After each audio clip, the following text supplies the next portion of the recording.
Video शुरू करने से पहले मैं आप लोगों को बताना चाहूँगा, डिस्क्रिप्शन में एक बहुत ही अच्छी कॉमिक का लिंक दिया हुआ है, तो उसे एक बार चेकआउट करना मत भूलिएगा और ज़रूर से देख लीजिएगा। तो फिर चलिए वीडियो को शुरू करते हैं। शार्लेट एपिसोड 8 की शुरुआत में हम लोगों को दिखाया जाता है ओटोसाका तैयार होकर के कहीं जाने की तैयारी कर रहा था। फिर उसके बाद वो एक फ़ोटो की तरफ जाता है और वो आयुमी की फ़ोटो रहती है और उसे वो गुड बाय कहता है और वहाँ से चला जाता है। अगले सीन में वो एकेडमी में पहुँच जाता है। वहाँ पे वो अपने क्लास में जाता है। तभी वहाँ पे ओटोसाका के पास यूसा और जोजीरो आ जाते हैं, क्योंकि उन लोगों को पहले से ही काफ़ी ज़्यादा चिंता हो रही थी ओटोसाका की। और तभी वहाँ पे यूसा को ओटोसाका के इतना करीब जाते हुए देख करके सारे के सारे लड़के उससे जेलस होने लगते हैं, जिसकी वजह से ओटोसाका के पसीने छूटने लगते हैं। तभी यूसा और आगे जा कर के उसके करीब पहुंचने लगती है, तो वो लोग और भी ज़्यादा गुस्सा होने लगते हैं। उसी समय ओटोसाका की नज़र टोमोरी की तरफ जाती है, जो कि किसी चीज़ को रिकॉर्ड कर रही थी। तभी ओटोसाका पुरानी बातों को सोचने लगता है कि ओटोसाका के बारे में टोमोरी ने काफ़ी सारी चीज़ें की। आगे ओटोसाका थोड़ा बहुत खुश होने लगता है, क्योंकि टोमोरी की वजह से वो पहले जैसा हो पाया फिर से ठीक। तो फिर वहाँ पे उन सभी लड़कों का गुस्सा शांत करने के लिए यूसा आगे आती है और अपने मैजिक चार्म का इस्तेमाल करने लगती है एक नए स्पेल का। और ये मैजिक स्पेल यूसा का गिफ्ट था ओटोसाका को ठीक होने के लिए। तभी वहाँ पे उस स्पेल की मदद से सभी लोग काफ़ी ज़्यादा खुश होने लगते हैं और वापस से गुस्से से शांत हो जाते हैं। अगले सीन में हम लोगों को दिखाया जाता है ओटोसाका और जोजीरो एक कैंटीन में बैठ करके वो करी खा रहे थे, और जोजीरो ने ओटोसाका को ट्रीट दी थी, क्योंकि ओटोसाका डिप्रेशन में चला गया था और अब वो ठीक हो गया है, और इसी वजह से जोजीरो को काफ़ी ज़्यादा अच्छा लग रहा है। तभी वहाँ पे जोजीरो पूछता है ओटोसाका से कि आखिर उसे ये करी कैसी लग रही है। ओटोसाका कहता है कि ये करी मुझे बहुत ही ज़्यादा अच्छी लग रही है और मुझे ये हमेशा अच्छी लगती रहेगी। और जब वो दोनों वहाँ पे बातें कर रहे थे, तभी जोजीरो के फ़ोन पे टोमोरी की कॉल आती है, और टोमोरी ने उन लोगों को स्टूडेंट काउंसिल रूम बुलाने के लिए कॉल किया हुआ था। और तभी वहाँ पे जोजीरो ओटोसाका से कहने लगता है हम लोगों को जल्दी करनी होगी। तभी ओटोसाका और जोजीरो से कहने लगता है क्या वो लड़का वापस से यहाँ पे आने वाला है एक नए इंसान की लोकेशन देने के लिए। लेकिन तभी जोजीरो कहने लगता है कि मुझे इन सारी बातों के बारे में कुछ भी नहीं पता।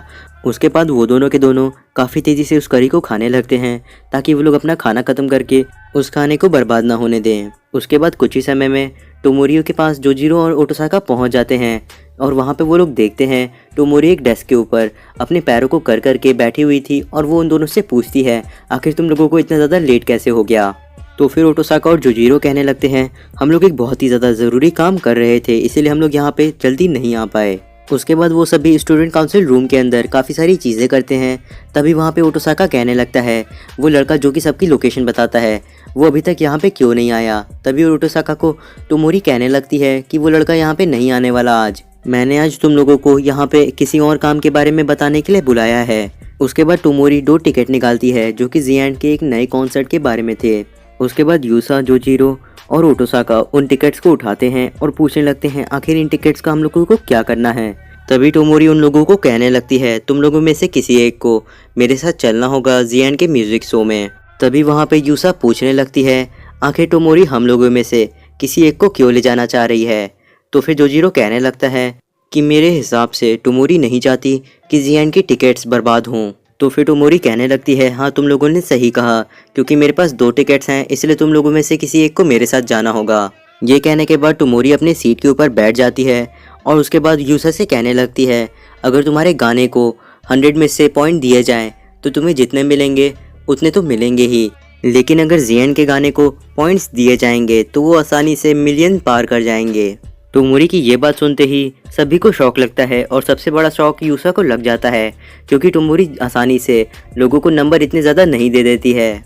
उसके बाद तुरंत ही अचानक से जोजीरो और यूसा के एक्सप्रेशन में चेंज आता है, और वो दोनों ओटोसाका को कहने लगते हैं टोमोरी के साथ जाने के लिए, क्योंकि उन दोनों को ही जी एंड के म्यूज़िक में उतना ज़्यादा कोई इंटरेस्ट नहीं है। तो फिर ओटोसाका कहने लगता है तुम दोनों मिल करके काम कर रहे हो एक दूसरे के साथ, ताकि तुम दोनों मुझे फंसा सको। मुझे भी इतना ज़्यादा कोई इंटरेस्ट नहीं है, मैं सिर्फ गाने सुनता हूँ जी एंड के। लेकिन ओटोसाका की इन सारी बातों का किसी के ऊपर असर नहीं होता, और वो दोनों अभी भी उसे जाने के लिए कह रहे थे टोमोरी के साथ। और जब वहाँ पे ओटोसाका को लगने लगता है कि अब उसे कुछ भी बोलने का कोई भी फ़ायदा नहीं होने वाला, इसलिए वो शांत हो जाता है, और उसे काफ़ी अच्छा नहीं लग रहा था। तभी टोमोरी उसकी तरफ देखती है और उससे कहती है लोगों को कभी कभार थोड़ा बहुत आराम ले लेना चाहिए अपने काम से, और इससे कोई भी बुरी चीज़ नहीं होने वाली। तुम्हें मेरे साथ चलना चाहिए एक बार। टोमोरी की बात सुन करके ओटोसाका पता नहीं क्या सोचता है और उसके बाद वो खुश हो जाता है और हंसते हुए इससे कहता है ठीक है तो मैं तैयार हूँ, चलो चलें कल। उसके बाद ओटोसाका वहाँ से जियन की एक टिकट को उठा लेता है और उसके बाद वो अपने घर जाने लगता है वापस से। और जब वो हमेशा की तरह अपने घर जाने के रास्ते पे था तभी वो अपने सामने से एक लड़की को चलते हुए आते हुए देखता है और वो लड़की ब्लाइंड थी। साथ ही में जब वो लड़की ओटोसाका के पास से चलते हुए आ रही थी तब वो एक गाने को गुनगुना रही थी और उस लड़की की आवाज़ सुनते ही ओटोसाका को लगने लगता है कि वो जियन के गाने को सुन रहा है और एक अलग ही दुनिया में पहुंच गया है। उसके बाद ओटोसाका कुछ समय के लिए शॉक हो जाता है और सोचने लगता है अपने मन के अंदर क्या ये लड़की जियन के टीम में एक मेंबर होगी। फिर उसके बाद ओटोसाका पीछे की ओर मुड़ता है और उस लड़की को आवाज़ देने की कोशिश करने लगता है, लेकिन उससे पहले ही वो लड़की ओटोसाका के एकदम करीब आ जाती है दौड़ते हुए काफ़ी तेज़ी से। ऐसा लग ही नहीं रहा था कि वो अंधी है। आगे वो लड़की कहने लगती है मुझे कुछ खाना है और मुझे मार्डन याकी खाना है।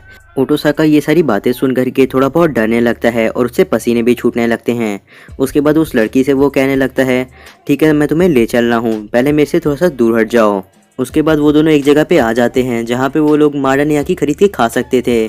और जैसे ही वहाँ का जो वेटर था वो वहाँ पे उस लड़की को देखता है, वो कहने लगता है ऐसा नहीं हो सकता, क्या तुम जियन की टीम की मेंबर हो? तो फिर वो लड़की कहने लगती है हाँ तुमने सही पहचाना, मैं जियन टीम की वोकलिस्ट हूँ। आगे वहाँ का वेटर उसका ऑटोग्राफ मांगता है तो फिर वो जियन की मेंबर अपना ऑटोग्राफ दे देती है और उसके ऊपर उसका नाम लिखा रहता है, जिसे कि ओटोसाका देख लेता है और उसे उस लड़की का नाम पता चल जाता है जो कि सैला है।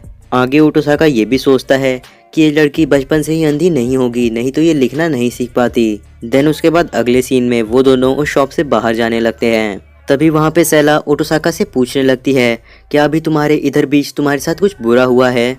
तो फिर ओटोसाका कहने लगता है अगर इस सारी चीज़ों के बारे में बात नहीं किए जाए तो ही ज़्यादा अच्छा है। लेकिन तभी सैला कहने लगती है कि अगर मैं कुछ गैस करना चाहूँ तो शायद तुमने अपने किसी करीबी इंसान को खो दिया है।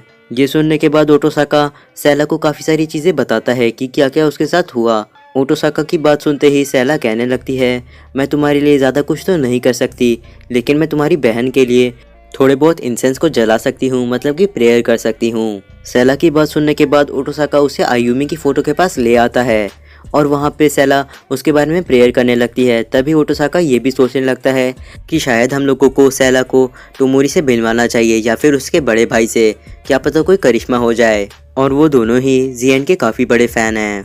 उसके बाद ओटोसाका सैला से कहता है अगर तुम चाहो तो मैं तुम्हें किसी से मिलवाना चाहूँगा। तो फिर सैला भी ओटोसाका की बात मान जाती है और ओटोसाका बाहर की ओर चला जाता है एक कॉल करने के लिए ताकि वो टोमोरी को बता सके।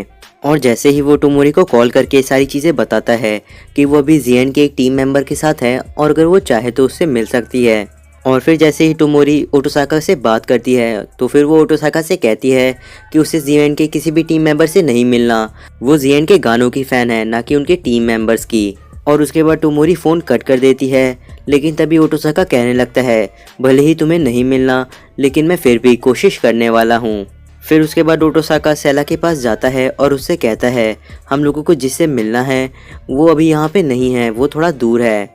तो फिर सैला कहती है मैंने तुमसे पहले ही कहा है कि तुम्हें जिससे मिलवाना है मुझे, मैं उससे एक बार मिलूंगी और इसमें कोई भी दिक्कत की बात नहीं है। अगली सीन में सैला और ओटोसाका कहीं जाकर के कुछ खा लेते हैं क्योंकि सैला को भूख लग रही रहती है। फिर वो दोनों टोमोरी के भाई के पास जाने के लिए एक बस में बैठे हुए थे ताकि उन लोगों को ज़्यादा परेशानी ना हो। आगे वहाँ पे ओटोसाका सैला के बारे में कुछ सवाल पूछने लगता है तो फिर सैला अपने बारे में सारी की सारी चीज़ें बताने लगती है और उससे कहती है कि उसने जो भी गलतियाँ की वो सारी गलतियाँ ओटोसाका ना करे अपनी ज़िंदगी के अंदर। देन अगले सीन में ओटोसाका और सैला उस जगह पे पहुंच जाते हैं जहां पे टोमोरी का भाई है। और साथ ही में तभी वहां पे सैला ओटोसाका से पूछने लगती है यहाँ पे किसकी चिल्लाने की आवाज़ें आ रही हैं और आखिर ये कर क्या रहा है। तो फिर ओटोसाका कहने लगता है ये वही लड़का है जिससे मुझे तुम्हें मिलवाना था और मेरे हिसाब से ये अभी एक गाने का कंपोजिंग कर रहे हैं और साथ ही में ये तुम्हारे काफ़ी बड़े फ़ैन भी हैं। और जब वहाँ पे ओटोसाका सारी की सारी बातें सैला को बता देता है तो फिर सैला आगे जा कर के गाना गाना शुरू कर देती है। टोमोरी का गाना सुन करके सैला का भाई थोड़ा बहुत शांत होने लगता है। फिर उसके बाद ओटोसाका टोमोरी के बड़े भाई के पास जाने लगता है और उससे बार बार कहने लगता है कि क्या तुम अपनी छोटी बहन को जानते हो जिसका नाम है नाओ टोमोरी। टोमोरी का नाम बार बार सुन करके टोमोरी के बड़े भाई को वो याद आने लगती है धीरे धीरे। और साथ ही में टोमोरी का बड़ा भाई एक बार टोमोरी का पूरा नाम भी ले लेता है, जिसे सुन करके ओटोसाका को काफ़ी खुशी होती है क्योंकि वो ठीक हो रहा है। और ये सारी चीज़ें हुई जी एंड के गाने को सुन करके। अगले सीन में ओटोसाका और सैला बस में बैठ करके वहाँ से जा रहे रहते हैं। तभी वहाँ पे सैला कहने लगती है, ये सारी की सारी चीज़ें तुमने उसके लिए की ना जिसकी तुम चिंता करते हो। मतलब तो फिर सैला की सारी बातें सुन करके ओटोसाका थोड़ा खुश होने लगता है। फिर अगले सीन में हम लोगों को दिखाया जाता है सैला को खींच करके उसका बॉडीगार्ड ले जा रहा था, क्योंकि वो सारे के सारे दिन कहीं भी नहीं दिखी किसी को भी, और उसका कल एक कॉन्सर्ट भी है। और वहीं दूसरी तरफ सैला को बाय करने के बाद ओटोसाका भी अपने घर जा रहा था। तभी वो अपने फ़ोन पे टोमोरी से बातें भी कर रहा था, और तभी टोमोरी उससे कहती है, तुमने काफ़ी अच्छा काम किया मेरे भाई के लिए। आगे टोमोरी उसे थैंक यू भी कहती है, और साथ ही में कहती है तो अब हम लोग कल मिलेंगे कॉन्सर्ट में जी एंड के। तो फिर ओटोसाका भी कहता है, हाँ तुमने सही कहा, हम लोग अब कल मिलेंगे। अगले सीन में हम लोगों को दिखाया जाता है ओटोसाका अपने घर में बैठा हुआ था, और वो जी एंड की उसी टिकट को देखे जा रहा था और कल का इंतज़ार कर रहा था, क्योंकि कल काफ़ी मज़ा आने वाला है। और वैसे मेरी इतनी मेहनत के लिए एक सब्सक्राइब तो बनता है। तो फिर मिलते हैं आपसे इसके अगले एपिसोड में।